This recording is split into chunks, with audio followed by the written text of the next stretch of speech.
Slaves at the Cape. Now, wizards, why slaves were brought to the Cape? Let's look into that. Van Riebeeck soon realized that he needed more people to work at the settlement.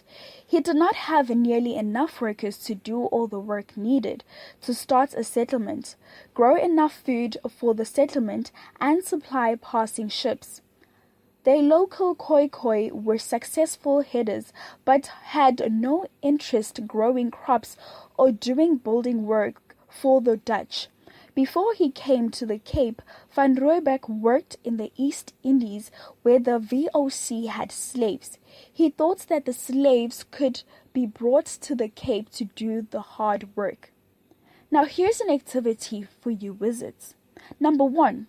Why did Van Riebeeck want to get slaves at the Cape? 2. What work did Van Riebeeck want slaves to do?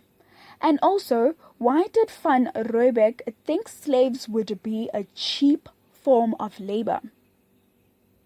How slaves were brought to the Cape.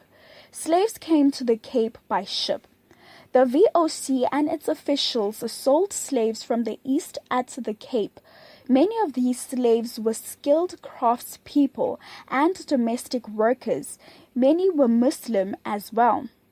Slave ships from Britain, France, and Portugal got slaves from places like Mozambique, other places in Africa as well as Madagascar, and sold them at the Cape.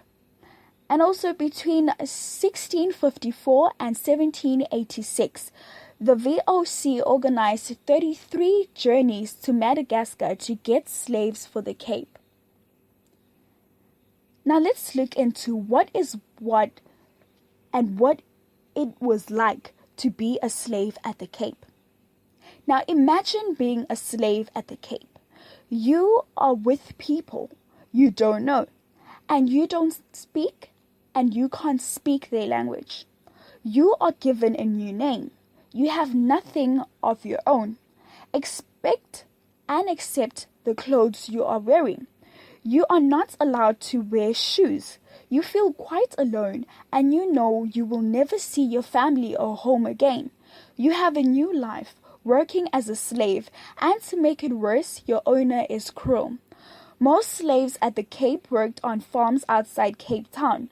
Slaves worked long hours, and farm work was very hard.